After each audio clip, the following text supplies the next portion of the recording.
Olá, sejam bem-vindos ao Despertando o Espírito Santo. O meu nome é Daniela e hoje nós vamos refletir sobre o poder da língua.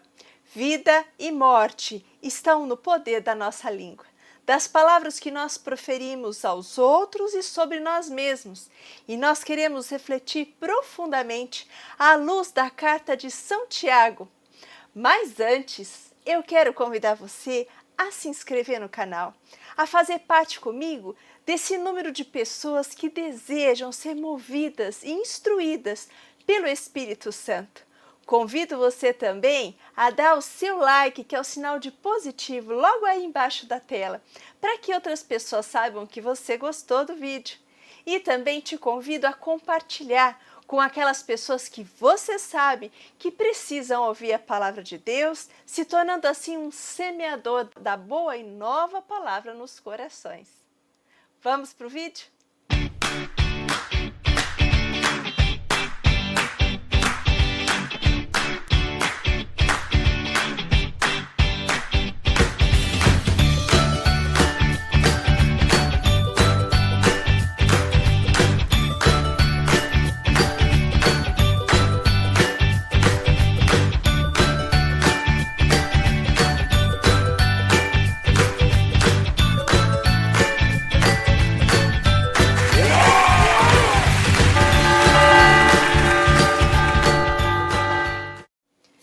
Todos nós já provamos, em maior ou menor grau, as bênçãos ou as agruras da língua. Sendo ela bem empregada, ela é uma bênção, mas sendo mal empregada, ela já colocou em situações bem difíceis muitas pessoas e já causou males desastrosos. É por isso que São Tiago, na sua epístola, lá no capítulo 3, a partir do versículo 2 até o versículo 12, vem nos falar com tanta propriedade e com tanta seriedade a respeito do uso da língua. A palavra vai dizer assim: aquele que não peca no falar é realmente homem perfeito, capaz de refrear todo o corpo. Quando pomos freio na boca dos cavalos, a fim de que nos obedeçam, conseguimos dirigir todo o seu corpo. Notai que também os navios, por maiores que sejam e impelidos por ventos impetuosos, são entretanto conduzidos por um pequeno leme para onde quer que a vontade do timoneiro os dirija. Assim também a língua, embora seja pequeno membro do corpo, se jacta de grandes feitos. Notai como o pequeno fogo incendeia uma floresta imensa. Ora, também a língua é fogo. E eu quero parar aqui com vocês, porque São Tiago está refletindo um pensamento de que aquele que tem o domínio sobre a língua tem o domínio sobre toda a sua vida, sobre todo o seu corpo. E esse era um pensamento dos moralistas gregos e dos livros sapienciais da época. Bênção e maldição estão no poder da nossa língua. É o que diz lá o livro de Provérbios. E São Tiago aqui vem nos mostrar o quanto, apesar da língua sendo um membro tão diminuto, aparentemente pequeno, ele é capaz de mudar a direção da vida da gente. É o que acontece com o barco que está sujeito à direção do leme. Um pequeno objeto dentro de um navio tão grande, mas capaz de dar rumo à direção de todo o navio.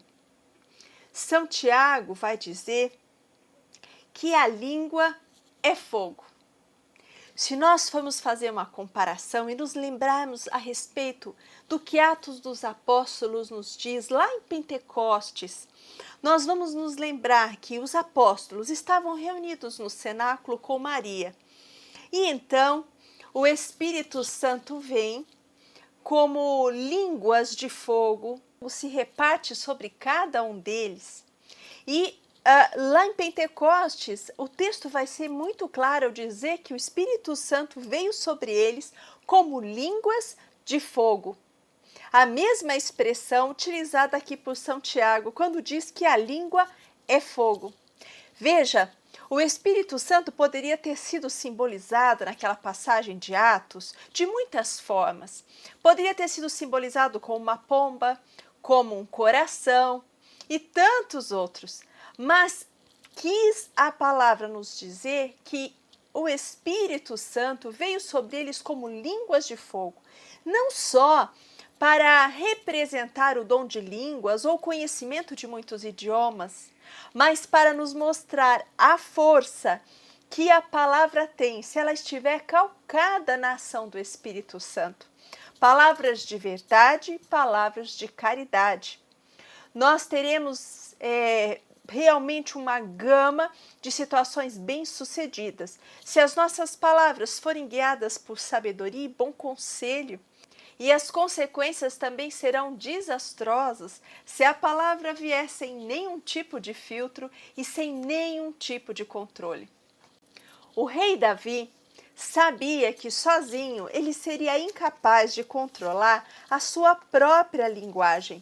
E por isso mesmo, lá no livro de Salmos, ele vai dizer assim: Senhor, coloca uma guarda em minha boca, uma sentinela à porta dos meus lábios. Por mais poder que ele tivesse, ele sabia que é impossível ao homem sozinho obter total controle sobre este membro tão peculiar. E é assim que nós devemos nos preocupar. Nós devemos estar abertos a deixar que o Espírito Santo possa ter o domínio e o controle de tudo que nós dizemos. O que dizemos a respeito dos outros, se realmente for necessário, e aquilo que dizemos a respeito de nós mesmos. Porque as coisas também que nós dizemos a nosso respeito influenciam a direção do nosso barco e, portanto, da nossa vida. Palavras são receptáculos de poder e, por isso, nós temos com a nossa própria boca o poder de curar ou ferir as pessoas, de levantar ou de desanimar, de destruir, de desfazer tudo o que é bom num simples átimo de segundo, à medida que nós mal utilizamos a palavra que sai da nossa boca.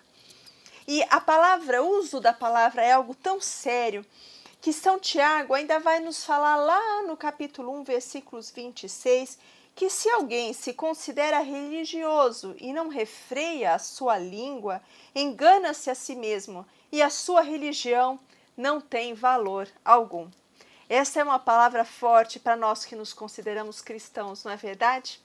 Saber que de nada nos valerá a nossa religiosidade se nós não estivermos dispostos a fazer bom uso da palavra, seja para nós mesmos, seja para os outros. E seguindo lá o texto de São Tiago, no capítulo 3, São Tiago vai nos dizer assim: como o mundo do mal, a língua é posta entre os nossos membros, maculando o corpo inteiro e pondo em chamas o ciclo da criação, inflamada como é pela geena. Com efeito, toda espécie de feras, de aves, de répteis e de animais marinhos é domada e tem sido domada pela espécie humana, mas a língua ninguém consegue domá-la. É mau e irrequieto e está cheia de veneno mortífero. Com ela bendizemos ao Senhor, o nosso Pai, e com ela maldizemos os homens feitos à semelhança de Deus. Da mesma boca provém bênção e maldição. Ora, tal não deve acontecer, meus irmãos. Porventura, de uma fonte jorra pelo mesmo olheiro água doce e água salobra? Porventura, meus irmãos, pode a figueira produzir azeitonas ou a videira produzir figos? Assim, a fonte de água salgada não pode produzir água doce. Nessa segunda parte, começa nos dizendo do grande mal que a língua é, a ponto de dizer que o mau uso da língua põe em chamas o ciclo da nossa existência, inflamando a vida das pessoas, quer para o bem, quer para o mal. E ainda por cima, pela geena, pelo sofrimento, pelos tormentos do inferno. Veja, o homem é capaz de dominar animais, O homem é capaz de domesticar todas as espécies, mas é incapaz de domesticar a sua própria língua. Quanto bem não fazem aqueles que fazem bom uso da sua própria língua, utilizando a palavra para trazer aos outros consolo, incentivo, ânimo, levantando os abatidos e trazendo de volta à vida os que já se julgam longe dela. Qual é a fonte na qual nós estamos inseridos e unidos, de modo que assim serão os frutos dessa fonte? Nós estamos arraigados em tudo aquilo que nos torna pessoas descompensadas, ásperas, sendo que o próprio Jesus disse que aprendei de mim, porque eu sou manso e humilde de coração. E nesse contexto ele vai dizer: as minhas palavras não são ásperas, as minhas palavras não desencorajam ninguém, as minhas palavras não reprimem, não deprimem, não desfazem sonhos e não cooperam com a maldade e com toda espécie de mal. Nós podemos ser precursores de uma linguagem que traga vida para as pessoas, mas a escolha é sempre nossa. E esse é um grande núcleo de santidade. Se nós começarmos a aprender, a ouvir aquela vozinha lá dentro de nós, que quando nós começamos uma má conversação, acende a luzinha e diz assim: está na hora de mudar o rumo da conversa, está na hora de interromper esse fluxo. Existe uma voz lá dentro de nós que nos diz da hora de parar e a hora de mudar o curso da onde a nossa linguagem está indo. Mas nós precisamos estar tensos a prestar atenção, para podermos ser mais obedientes a essas inspirações que o Espírito Santo traz para nós. E nós podemos ser tão eficazes na vida das pessoas, na vida dos nossos filhos, se aprendermos a abençoá-los, na vida das pessoas que estão ao nosso redor, se nós aprendemos a usar nossas palavras como receptáculos de bênção para a vida dos outros. Há poucos dias eu presenciei a conversa entre dois primos. Um primo mora no Brasil e o outro primo acabou de se recuperar da Covid-19. E ele reside há muitos anos em Nova York. E então os dois primos conversavam por uma conversa telefônica e o primo que mora em Nova York contava, relatava toda a sua dificuldade no tratamento da doença, como teve que mandar os filhos de volta rapidamente para o Brasil, como teve que enfrentar sozinho tantas limitações e algumas sequelas que ele ainda tem da doença, que não se sabe se serão temporárias ou permanentes, como frequentes lapsos de memória e diminuição na capacidade respiratória. E em certo momento, o primo que está lá nos Estados Unidos demonstrou, ainda que brevemente ao seu interlocutor, toda a sua preocupação com os seus negócios, porque ele é uma pessoa que trabalha muitos anos, fundou a sua própria empresa de turismo. Então ele dizia: talvez tenha chegado a hora de eu abandonar tudo, porque acabou tudo aqui para mim, e voltar para o Brasil para tentar recomeçar de algum outro modo. Mas o primo brasileiro, que mora em solo brasileiro, rapidamente lançou uma frase muito simples e direta e disse para ele assim: você não vai precisar fazer isso, porque você é um vencedor. Veja que palavra tão benéfica pode ser lançada naquele momento. Não houve maiores desdobramentos dessa frase, mas a frase simplesmente foi: você é um vencedor. O primo estava dizendo para ele assim: você não foi um vencedor quando você chegou sem posse nenhuma e construiu o seu negócio? Você não será um vencedor? O primo está dizendo para ele assim: você foi, você é e você será aquele vencedor de sempre. Palavras constroem bom ânimo, palavras criam vida, palavras podem trazer o melhor de nós e podem fazer eclodir do interior de alguém desanimado, judiado, entristecido, grandes coisas. A escolha é minha, a escolha é sua. De deixarmos muitas vezes passar aqueles primeiros minutos de ímpeto que às vezes nós temos e filtrar e sopesar se aquela palavra é verdadeiramente necessária. O quanto aquela palavra pode edificar. O quanto aquele conselho pode verdadeiramente ser construtivo. Aprender a guardar segredos, minha gente. Sim, aprender a guardar os segredos que às vezes as pessoas nos contam em tão grande confiança. Nos tornarmos como um cofre para guardarmos num lugar muito especial e muito protegido as coisas muitas vezes importantes ou as mazelas que as pessoas contam para nós a respeito das suas vidas.